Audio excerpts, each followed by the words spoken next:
Hello, I'm Kevin Gibbons. I'm the Executive Director of UBMD Physicians Group and the Senior Associate Dean for Clinical Affairs at the Jacobs School of Medicine and Biomedical Sciences here in Buffalo, New York. Over the last several months, I've given a number of presentations on the status of COVID-19 disease in our community and our country. And now at the beginning of April, I'd like to take that opportunity to do so again, as there have been some recent trends, some good, some bad, that I think are worth sharing. I'm going to screen share with you now. And so this is the April update. I'm going to go over some disease trends. We'll discuss variants, vaccines, and we'll go over some real world results that we're seeing. Prior presentations on a number of topics are available at ubmd.com and also available on YouTube. So disease trends, where we were. On the left-hand side, you see where we were as a nation at the beginning of March. We were coming down from the steep, the high peak of January. We seem to be plateauing a little bit, but at that point in time, in the past 2 weeks, the number of cases were down 19%. On the right-hand side is where we are at the end of March. You can see an uptick there. You can see a 20% increase in cases nationwide. The death rate continues to go down. Partially, that's because of the vaccination strategy of our seniors. In New York State and in Erie County, similarly, we're seeing within those blue rectangles a significant increase in the number of cases over the last week or two.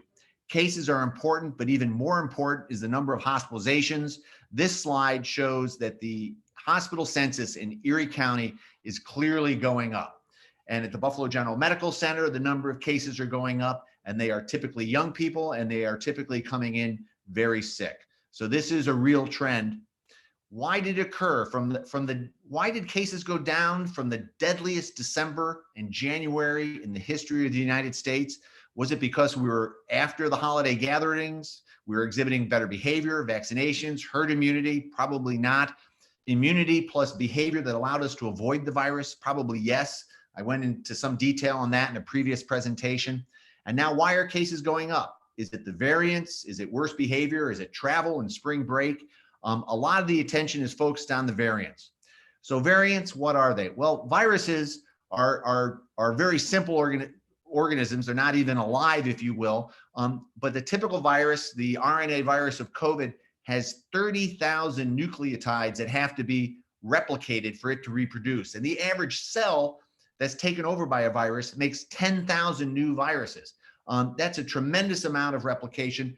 There's obviously opportunities for error. Most of the time it has no effect, but sometimes those mutations convey an advantage.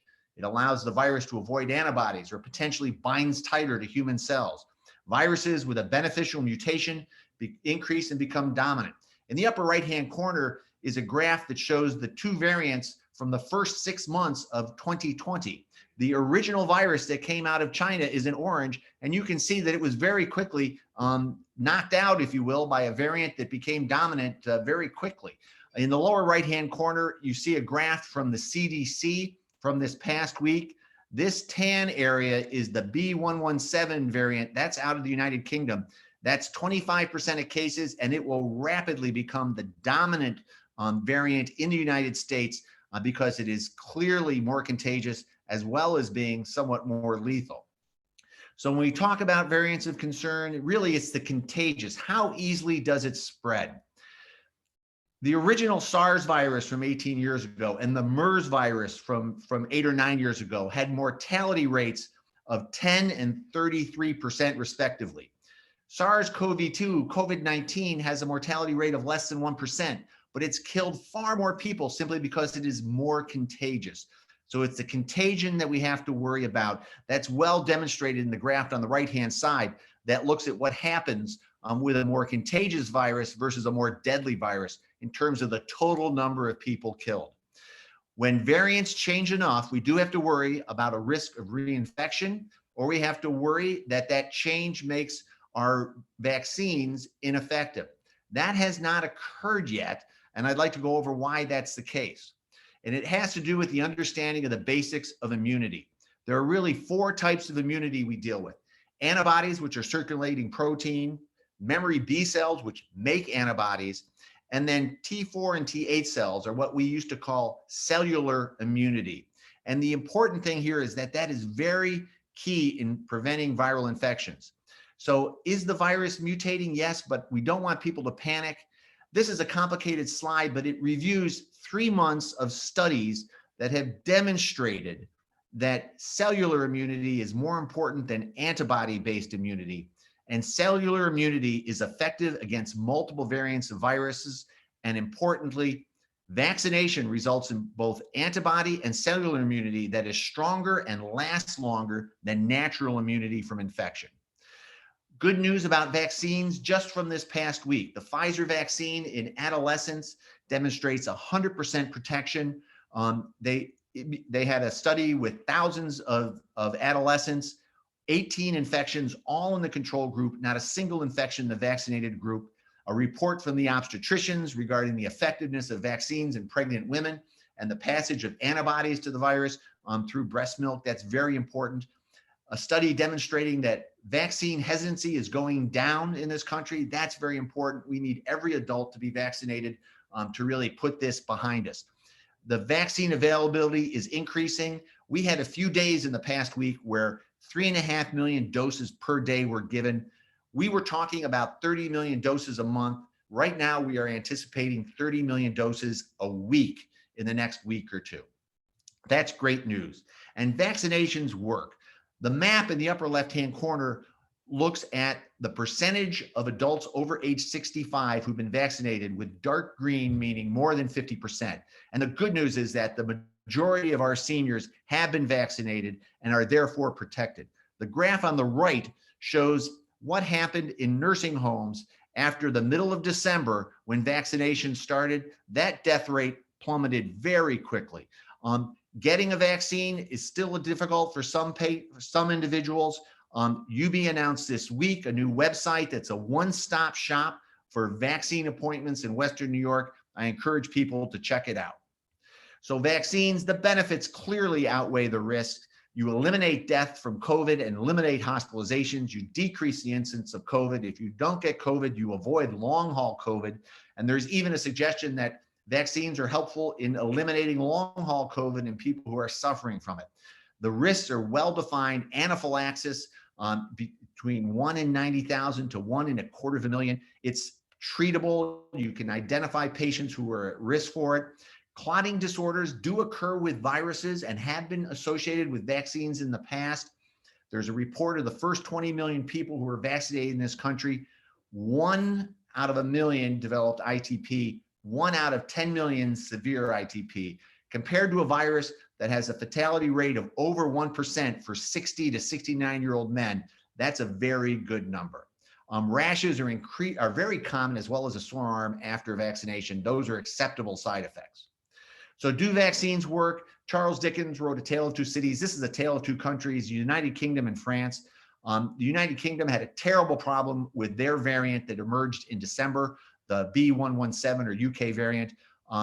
They went with a widespread vaccination program. Over half of their citizens had received at least one shot. They've gone to a one-shot strategy, and they've been able to open up. London is opening up, a city of 8 million this week, had a couple of days with not a single COVID death reported. Whereas in France, Paris has been shut down, and regretfully, the hospital system in France is at 100% capacity. They've had a very poor vaccine rollout, only 12% of adults with a single shot. And as of 2 days ago, it was announced that they are going under nationwide lockdown.